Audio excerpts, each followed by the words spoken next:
ये है मखाना का बीज श्रेणीकरण मशीन, जिसको हम सीड ग्रेडर बोलते हैं। इसमें 8 से 10 किलो सीड हम एक बारी में ले सकते हैं और इसको गैस से चलाया जाता है। नीचे उसके बर्नर्स हैं। पहला जो भुनाई किया गया सीड है उसको जब इसमें डाला जाता है, फिर वो इधर से दोबारा रोस्ट होते हुए पॉपिंग यूनिट पे आता है। ये लावा ग्रेडर हुआ, इसके ज़रिए हम अलग अलग सतह का लावा निकाल सकते हैं। ये एक ऑटोमेटेड पैकेजिंग मशीन है। पूरा ऊपर उसका एक ग्रेड का हो या मिक्स ग्रेड का भी हो, वो सारा लावा डाल देते हैं और इधर हम उसको सेट करते हैं कि एक पैकेट में हमें कितना लावा चाहिए। ये मसाला कोटिंग मशीन हुआ, इसमें एक बारी में लगभग हम 2 से 3 किलो लावा डाल के 2 से 5 मिनट तक घुमाया जाता है। तो मसाला अच्छे से उसमें मिक्स हो जाने के बाद उस लावा को भी हम इसमें पैक कर सकते हैं।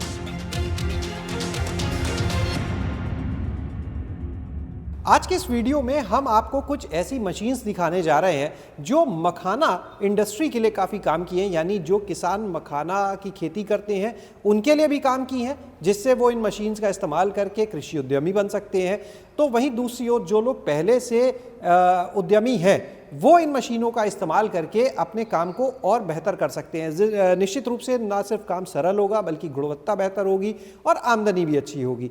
आज हम पहुंचे हैं दरभंगा में स्थित जो राष्ट्रीय मखाना अनुसंधान केंद्र है वहां पर, और हमारे साथ में यहाँ के जो वैज्ञानिक हैं इंजीनियर राहुल राउत जी वो मौजूद हैं, जो यहाँ पर आज हमें इन मशीन्स के बारे में बताने जा रहे हैं। राहुल जी बहुत बहुत स्वागत आज आपका हमारे साथ गाँव जंक्शन चैनल पर। धन्यवाद। राहुल जी ये बताइए, मखाना की जो खेती है वो तो बड़ा कठिन काम है, कांटों में बिल्कुल मखाना छुपा रहता है, निकालना ही मुश्किल है, उसके बाद उसकी प्रोसेसिंग की एक लंबी प्रक्रिया है। तो ये जो मशीन्स हैं हम जानना चाहेंगे कैसे इस मखाना उद्योग के लिए बड़े काम की हैं, किसान को उद्यमी बनाने में काम की है। बिल्कुल। तो इसमें जैसे सबसे कठिन काम होता है कि इसका जो प्रसंस्करण में जो यूनिट ऑपरेशंस हैं, तो उसमें एक तो है कि जब हम मैनुअली करते हैं तो ज़्यादा सीड्स को हम प्रोसेस नहीं कर पाते। तो इससे जब हम मशीनीकरण के तरफ जाते हैं तो एक तो हमारा कैपेसिटी बढ़ता है, कम समय में हम ज़्यादा सीड्स को प्रोसेस कर पाते हैं। और जैसे अभी दुनिया का जो डिमांड बढ़ रहा है, जैसे भारत में है या उससे बाहर भी है, विदेश में जैसे इसका डिमांड बढ़ रहा है, उसको फुलफ़िल करने के लिए हम मशीन का इस्तेमाल कर सकते हैं। तो जैसे ये मशीन मेरे पीछे आप देख रहे हैं, ये है मखाना का बीज श्रेणीकरण मशीन, जिसको हम सीड ग्रेडर बोलते हैं। तो इसका कैपेसिटी है 200 से 250 किलोग्राम सीड्स पर आवर और इसको ये लगभग 7 ग्रेड में अलग अलग करता है। तो जैसे आप देख रहे हैं ये उसके डिफरेंट स्क्रीन्स हुए और ऊपर से हमको सीड डालना रहता है और फिर वो जैसे साइज़ के हिसाब से सबसे बड़ा वाला साइज़ जो है वो हमारा इस आउटलेट से आता है, जिसको हम ग्रेड 1 बोल रहे हैं, जो लगभग हमारा 12 से 13 mm सीड साइज़ का होता है। फिर ये ग्रेड होते होते सबसे छोटा जो सीड ग्रेड है वो ग्रेड 7 है, जो कि 6 से 7 mm का होता है। चलिए अगली मशीन आपको दिखाते हैं। इसके बाद राहुल जी किस मशीन की तरफ हम लोग चल रहे हैं? इसके बाद है कि जो प्राइमरी रोस्टिंग, उसका जो प्राथमिक, ये भी मशीन यहाँ पर हम देखने लगी हुई है, लावा ग्रेडर। हाँ, ये एक प्रोसेस बाद में आएगा। जैसे पहले ग्रेड करने के बाद हम उसको प्राइमरी रोस्टिंग करते हैं। जो प्राथमिक भुनाई होता है, आप देखे होंगे गांव में, वो अलग अलग कढ़ाई रख के उसको भूनते हैं और फिर उसको 2 दिन के लिए छोड़ देते हैं। तो वही काम हम इस मशीन से कर रहे हैं। यहाँ इस मशीन में कैसा है, ये इसका तवा हो गया, जो कढ़ाई है उसका ये बड़ा साइज़ है। इसमें 8 से 10 किलो सीड हम एक बारी में ले सकते हैं और इसको गैस से चलाया जाता है। नीचे उसके बर्नर्स हैं और मोटर के ज़रिए ये पैन घूमता रहता है। तो इसमें सफिशिएंट टेम्परेचर आने के बाद लगभग 3 से 5 मिनट में, जैसे छोटा साइज़ का सीड है वो लगभग 2.5 से 3 मिनट में पूरा होता है और जो बड़ा सीड है ग्रेड 1 है वो लगभग 5 से 7 मिनट तक समय लेता है। ये कंप्लीट होने के बाद फिर हम यहाँ से जो रोस्टेड सीड है उसको निकाल लेते हैं। फिर इसको बोरा में हम 24 से 48 घंटे तक ठंडा होने के लिए छोड़ देते हैं। जैसे यहाँ देख पा रहे हैं, ऐसे बोरा में उसको ठंडा होने के लिए सीड्स को छोड़ दिया जाता है। तो ये अगले दिन हमें आके चेक करना होता है कि ये अभी पॉपिंग के लिए तैयार है कि नहीं। फिर हम पॉपिंग मशीन की तरफ चलते हैं। पॉपिंग के लिए भी बड़ी मेहनत होती है, बड़ी भीषण गर्मी, आग की भट्टी, और वहाँ पर इसका काम होता है पॉपिंग का। वैसे तो अभी जैसे इसको मशीन में कैसे चेंज किया गया, इसको इलेक्ट्रिकली हीट किया जा रहा है। तो उसमें अंदर एक तेल थर्मिक ऑयल एक दिया जाता है, जिससे वो इलेक्ट्रिकली उसको इस पैनल से हम कंट्रोल कर रहे हैं और वो लगभग 275 डिग्री तक गर्म होता है। फिर जब इसमें वो पहला जो भुनाई किया गया सीड है उसको जब इसमें डाला जाता है, फिर वो इधर से दोबारा रोस्ट होते हुए पॉपिंग यूनिट पे आता है।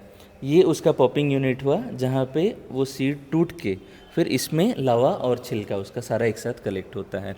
तो लावा को और छिलका को अलग करने के लिए फिर हम लावा ग्रेडर का इस्तेमाल करते हैं। की क्षमता भी हम एक बार आपको बता दें, जो हम देख पा रहे हैं। हाँ, 25 से 30 किलो जो भुना हुआ सीड है उसको वो 1 घंटे में पॉप बनाता है और उसका रिकवरी लगभग 40% है। लगभग 6.5 लाख की मशीन है, 6.6 लाख की। जी। इसके बाद हम आ जाते हैं लावा की जो ग्रेडिंग है उसके ऊपर, यानी जो मखाना निकल के आया जी। अब उसकी ग्रेडिंग होगी। जी, ये ग्रेडिंग इसलिए ज़रूरी है कि जैसे एक्सपोर्ट का अभी हम बात करते हैं तो एक्सपोर्ट में वो 6 सूता या उसके ऊपर वाला लावा का डिमांड करते हैं। लावा बनने के बाद फिर जब जैसे एक्सपोर्ट का डिमांड होता है तो 6 सूता, 5 सूता, 4 सूता में हमको लावा अलग अलग करना पड़ता है। तो ये मशीन के ज़रिए, ये लावा ग्रेडर हुआ, इसके ज़रिए हम अलग अलग सूता का लावा निकाल सकते हैं। तो वहाँ जैसे हम इनलेट में सारा चीज़ डालें जिसमें लावा भी है, मुर्रा, ठुर्री और छिलका सारा एक साथ डल जाता है। अंदर वाला जो सिलेंडर है इसमें सबसे बड़ा वाला छेद है, तो इससे जो लावा आगे आता है वो 6 सूता का होता है। तो यहाँ हमने 6 सूता कलेक्ट कर लिया। इससे जो छोटा है और इस ग्रेड से बड़ा है वो इस आउटलेट से निकलता है, तो वो 5 सूता का हुआ। और सबसे आखिर में जो है उसमें 4 सूता, ठुर्री और छिलका वो सारा एक साथ निकल जाता है। फिर 4 सूता को हम उसको मैनुअली अलग कर लेते हैं। तो ये ज़रूरी है जब हम एक्सपोर्ट की बात कर रहे हैं। उसके बाद पैकेजिंग पे आते हैं। ये एक ऑटोमेटेड पैकेजिंग मशीन है जिसमें हम पूरा ऊपर उसका एक ग्रेड का हो या मिक्स ग्रेड का भी हो वो सारा लावा डाल देते हैं और इधर हम उसको सेट करते हैं कि एक पैकेट में हमें कितना लावा चाहिए, क्वांटिटी सेट कर दी हमने। और वो होने के बाद फिर वो उतना ही क्वांटिटी नीचे गिराता है और यहाँ इसका जो सीलिंग यूनिट है तो वो उसको पैरेलली सील करता रहता है। और अगर इसको हम मसाला मिक्स करना चाहें, जैसे ये हमारा प्लेन लावा हो गया पॉपिंग के बाद, अगर इसमें हम मसाला मिक्स करना चाहते हैं तो ये मशीन का इस्तेमाल कर सकते हैं। ये मसाला कोटिंग मशीन हुआ, इसमें एक बारी में लगभग हम 2 से 3 किलो लावा डाल के और उसमें थोड़ा सा तेल डाला जाता है और मसाला, जो भी मसाला आपको मिक्स करना है वो डाल के इसको 2 से 5 मिनट तक घुमाया जाता है। तो मसाला अच्छे से उसमें मिक्स हो जाने के बाद उस लावा को भी हम इसमें पैक कर सकते हैं जी। और जो ठुर्री या छोटा जो बच जाता है तो उसको जनरली पाउडर बना के उसका अलग अलग वैल्यू एडेड प्रोडक्ट्स बनाया जाता है, जैसे कि चपाती हुआ, मिठाई हुआ, बिस्किट्स हुआ। तो ये एक पल्वराइज़र मशीन है, जो आटा चक्की हम जो समझते हैं, तो ये वही मशीन हुआ। इसमें आप ठुर्री वगैरह को डाल दीजिए और ये अपना यहाँ से तोड़ते हुए पाउडर बना लेगा। तो इस पाउडर, जैसे मखाना का आटा बन गया ये, इसको हम अलग अलग चीज़, पास्ता और ये बिस्किट वगैरह में इस्तेमाल कर सकते हैं।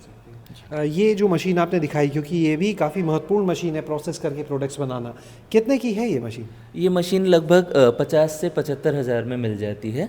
इसका अलग अलग कैपेसिटी का है, जैसे ये स्मॉल कैपेसिटी का हुआ, इसका बड़ा वाला साइज़ भी आप ले सकते हैं अगर आपका ठुर्री ज़्यादा बन रहा है।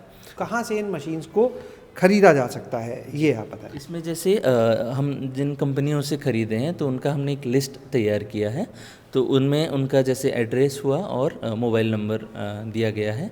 तो उनसे आप बात करके जो आपका कैपेसिटी है, जितने कैपेसिटी का आप प्रोसेस करना चाहते हैं, उस हिसाब से वो आपको कंप्लीट मशीनरी का सेटअप प्रोवाइड करते हैं। किसान को वो नंबर्स कैसे मिलेंगे, आपसे कैसे संपर्क कर सकते हैं? जैसे हम उनको यहाँ इनवाइट करेंगे कि राष्ट्रीय मखाना अनुसंधान केंद्र में आएँ, मशीन को चलते हुए देखें और यहाँ हमारा जो डेटाबेस बना है उनमें से वो मशीन जो मैन्युफैक्चरर हैं उनका नंबर कलेक्ट करें और उनसे बात करें अपने रिक्वायरमेंट के हिसाब से।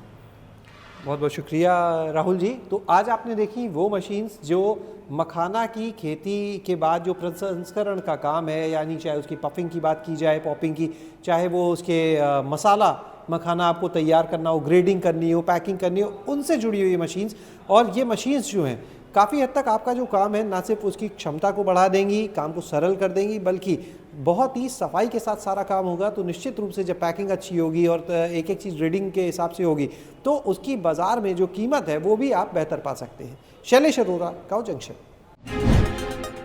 गांव जंक्शन को सभी सोशल मीडिया प्लेटफॉर्म्स पर फॉलो करें। व्हाट्सएप चैनल और जीमेल आईडी पर भी संपर्क साध सकते हैं।